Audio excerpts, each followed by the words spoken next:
ఇవాళ దాదాపు 10:30-11 గంటల నుంచి తనకు కళ్ళు తిరుగుడు కొంచెం బేహోష్ అయిన లెక్క తెలుస్తూ ఉంటే ఇమ్మీడియట్గా అటెండ్ చేసి తీసుకొని పోయి ఆంధ్ర మహిళా సభ హాస్పిటల్కు తీసుకుపోయి అక్కడ పోయి ఆల్రెడీ కొంచెం ట్రీట్మెంట్ ఏదో స్టార్ట్ చేసారు. వాళ్ళు స్టార్ట్ చేసిన తర్వాత అక్కడ ఉన్నటువంటి సబ్ ఇన్స్పెక్టరు ఒక అతను ఒక సిఐ కూడా ఉన్నట్టు ఇద్దరు వచ్చి అంటే సబ్ ఇన్స్పెక్టర్ మొత్తం పెట్టిందని డాక్టర్ని ఇట్లా పెట్టి ఏలు పెట్టి ఇట్లా చూపించుకుంటా మీరు ఎట్లా అడ్మిట్ చేసుకున్నారు నేను ఎట్లా తీసుకొచ్చిందని. యాక్చువల్గా పోలీసు వాళ్ళు తీసుకుపోతామని చెప్పి తాసారం చేస్తున్నారు. వాళ్ళు తీసుకురాకుండా చేసి నాకు ఏదో ఒకటి కావాలనేది వాళ్ళ లోపల ఉంది. ఆయన చచ్చిపోవాలనుకుంటారో మరి వాళ్ళు ఏమనుకోరు, గవర్నమెంట్ ఏమనుకుంటుందో, పోలీసు వాళ్ళకు ఏమి ఇన్స్ట్రక్షన్స్ ఉన్నాయో తెలియదు కానీ ఇట్లా బెదిరించారట. బెదిరించి వాళ్ళు ఎట్లా అండి అది నడుస్తుంది కదా, డ్రిప్స్ పడుతున్నాయి కదా, ఇప్పుడు ఎట్లా తీస్తాం ఆగండి అంటే కూడా పోలీస్ ఆయన ఊడబిక్కి అక్కడ పెట్టేసి అంబులెన్స్లో వేసేసి ఇక్కడ నిమ్స్కు పంపించారు. తీరా ఇక్కడికి వచ్చే వరకు ఎమర్జెన్సీ ఇక్కడ బయట చూస్తే వాస్తవం కూడా ఏంటంటే ఇక్కడ మొత్తం కంప్లీట్గా ఫుల్ అయ్యి ఉన్నారు. వాళ్ళు నిజంగా స్ట్రెచ్చర్ మీద ట్రీట్మెంట్స్ చేస్తూ ఉన్నారు పేషెంట్లకు. పాపం వాళ్ళ ఇబ్బందులు వాళ్ళు ఇక్కడ డాక్టర్స్ మాకెవరు చెప్పలేదు, మాకెవరు చెప్పలేదు, మాకు ఇక్కడ తీసుకొస్తానికి ఎవరు చెప్పలేదు. మరి పోలీసు వాళ్ళు ఎందుకు ఇక్కడికి తీసుకొచ్చారు అనేది బద్మాషి ఎందుకు చేస్తారో మాకైతే అర్థమవుతలేదు దీని వెనకాల. తర్వాత మేము రిక్వెస్ట్ చేసినాము, తర్వాత సూపరింటెండెంట్ గారితో కూడా మాట్లాడిన తర్వాత వాళ్ళు ఏదో ఇప్పుడు టెంపరీ అరేంజ్మెంట్ చేసిండు. ట్రీట్మెంట్ అయితే నడుస్తున్నది. ఇప్పుడు లోపలికి వెళ్ళి నేను ఇప్పుడే బయటకు వచ్చిన తనతో నేను మాట్లాడితే లేదన్నా నేను విరమించేది లేదు, దీక్ష మాత్రం ఎట్టి పరిస్థితుల్లో విరమించేది లేదు, నాకు ఏమైనా పర్వాలేదు కానీ వాళ్ళ సమస్యలు నిరుద్యోగ సమస్యలు ఏవైతే ఉన్నాయో ఆ సమస్యలు మాత్రము నేను పరిష్కారం అయ్యే వరకు నేను విరమించేది లేదు అని చెప్పని చాలా క్లియర్గా చెప్తున్నాడు తన. మేము కూడా చెప్పే ప్రయత్నం చేసినాం. ఇంట్లో కూడా బాగా ఇబ్బంది పడుతున్నారు. ఒదిక్కు వాళ్ళు కూడా బయట కూడా నిరుద్యోగులు కూడా ఇబ్బందిగానే ఉన్నారు. గవర్నమెంట్కి ఏంటంటే ముఖ్యంగా మీ తలకాయలల్లా ఏమున్నదో మాకు అర్థమైతే లేదు, తెలుస్తలేదు కానీ మీరు ఎందుకు ఈ అంశాన్ని చాలా లైట్గా తీసుకొని ఏదేమైనా పర్వాలేదు, ఒక ఆయన కూర్చున్నట్టు లేచిండు, ఇంకో ఆయన కూర్చున్నట్టు లేచిండు, ఈయన కూడా కూర్చున్నాడు లేస్తాడని చెప్పని మీరు అనుకుంటురేమో. కొద్దిగా మొండోడు జాగ్రత్తగా చూడండి. మీకు తెలుస్తలేదు ఎంత సెన్సిటైజ్ అవుతున్నది ఇష్యూ అనేది. మీరు ఎంత తాత్సారం చేస్తే రేపు నాకు అటువంటిది చూడాలని లేదు కానీ పిల్లలు కొంతమంది ఆవేదన ఆందోళనకు లోనవుతున్నారు.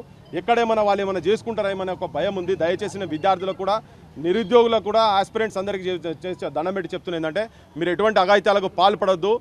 మీరు ప్రవళిక లెక్కనో వాళ్ళ లెక్కనో ప్రవీణ్ నాయక్ లెక్కనో ఇటువంటి మీరు అటువంటి దారి తీసుకోకండి. తెలంగాణకు సైనికులు కావాలి, తెలంగాణకు అమరులు అవసరం లేదు. చాలామంది జరిగిపోయింది, కొట్లాడదాము. మీ గురించి కొట్లాటోళ్ళు కూడా ఉన్నారు, ఇక్కడ మాట్లాడదాం. ఇక్కడ కాకపోతే ఢిల్లీ దాకా పోదాం కానీ మీరు ఎటువంటి అఘాయిత్యాలకు పాల్పడద్దు. ముఖ్యంగా ఇంకో విషయం జడ్సన్ లోపలికి వెళ్ళి చెప్పింది ఏంటంటే అన్న ఎటువంటిది ఇది ఒక రాజకీయ రంగు దీనికి రుద్దే ప్రయత్నం చేస్తున్నారు. ఏ రాజకీయ పార్టీకి సంబంధించినటువంటి సంఘాలు కావచ్చు, విద్యార్థి సంఘాలు కావచ్చు, యువజన సంఘాలు కావచ్చు, ఇంకా ఎటువంటి వాళ్ళైనా కానీ బీఆర్ఎస్ అయినా పర్లేదు, బీజేపీ అయినా ఎవరు కూడా దయచేసి నా దగ్గరికి రావద్దు అని చెప్పి చాలా క్లియర్గా చెప్తున్నాడు తన మాటగా నేను కూడా చెప్తా ఉన్నా. మీరందరూ వచ్చేవరకు ఏంటంటే ఇది ఒక రాజకీయ రంగు పులిమి, దీనికి ఇదంతా ప్రేరేపితమైంది, ఇది ఒక టైలర్డ్ మూవ్మెంట్ అనే లెక్కలు తీసుకోపోతుంది కాబట్టి కాదు. ఇది స్వచ్ఛందంగా చేస్తున్నటువంటిది.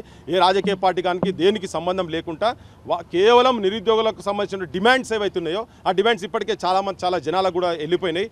వాళ్ళ డిమాండ్స్ నెరవేరే వరకు ఈయన అట్లే కూర్చుంటా అని చెప్పని భీష్మించుకొని కూర్చుని ఇప్పటిదాకా కూడా ఏ ప్రభుత్వం తరఫుకి వెళ్ళి కనీసం చర్చలు జరిపినటువంటి పాపన పోలేదు. అంటే బక్కాసేట్ జడ్సన్ చనిపోవాలన్నా మీ ఉద్దేశం? అంటే ప్రభుత్వానికి తలనొప్పి పోతుంది అనుకుంటున్నారా? జడ్సన్ కాకపోతే జడ్సన్ రూపంలో 100 మంది బయటకు వస్తారు. గవర్నమెంట్కి చెప్పదలుచుకున్నాము, ముఖ్యమంత్రి కావచ్చు, మంత్రి మండలికి చెప్పదలుచుకున్నాము.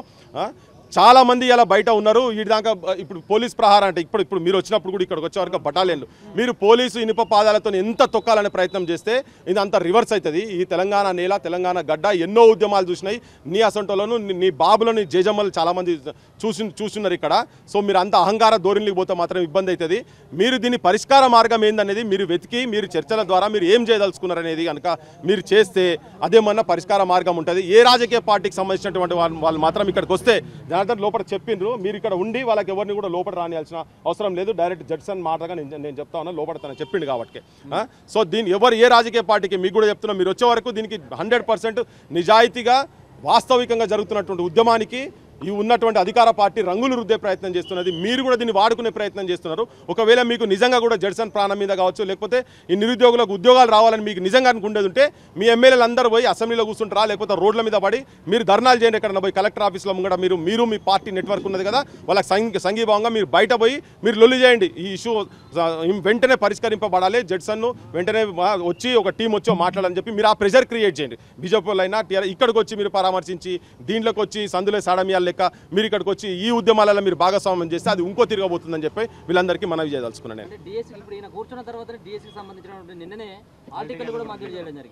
దీన్ని బట్టి చూసేదంటే అసలు ఎక్కడ కూడా స్పందించినటువంటి పరిస్థితి కనబడలేదు. అదే పట్టించుకుంటలేరు, మూర్ఖంగా పోతున్నారు, దుర్మార్గంగా పోతున్నారు.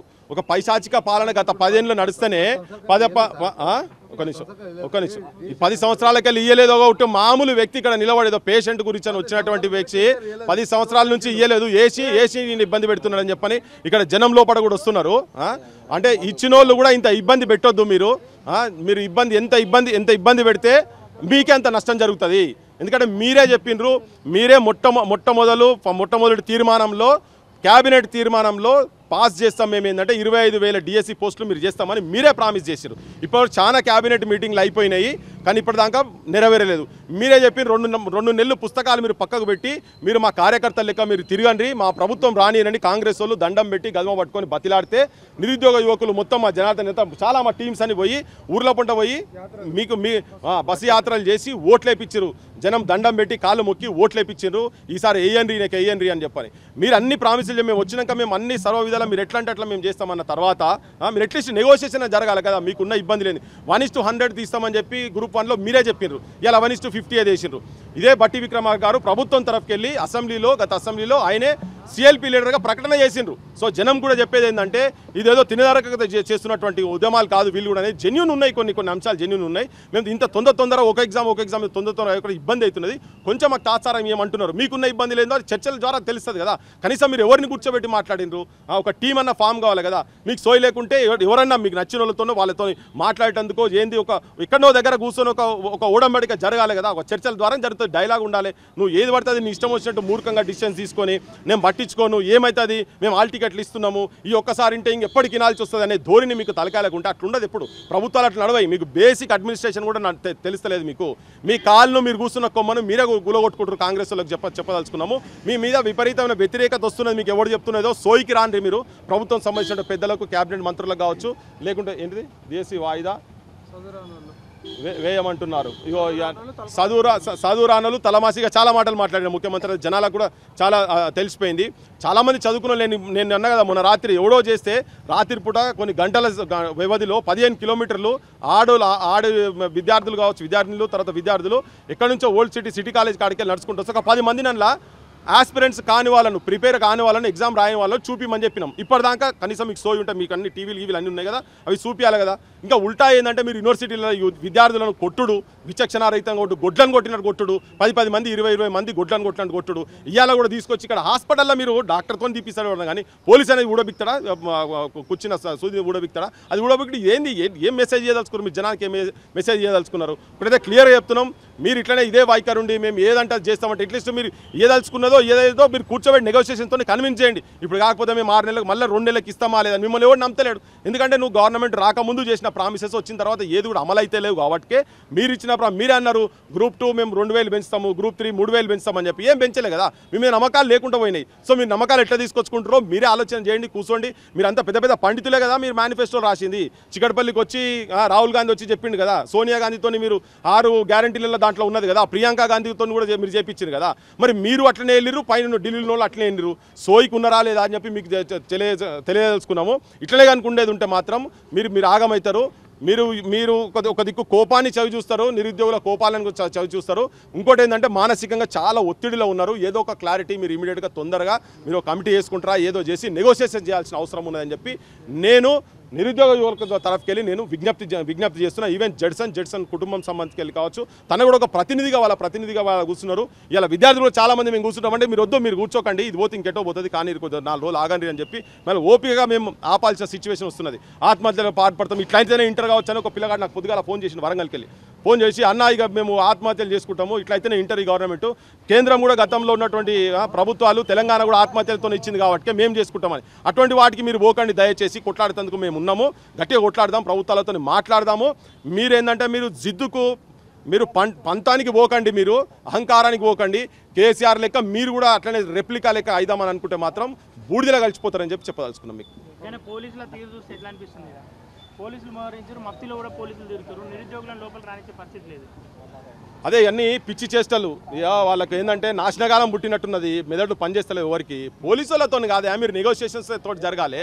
ఇక్కడ అంతర్రాష్ట్ర క్రిమినల్లా ఏమన్నా టెర్రరిస్ట్లా బందిపోట్ల, ఆ బందిపోట్లనే ఊహాగానాలు ఉన్నారేమో, అందుకే యూనివర్సిటీలు అట్లా బడి ఇట్లా పెట్టి ఇట్లా గుద్దుడు.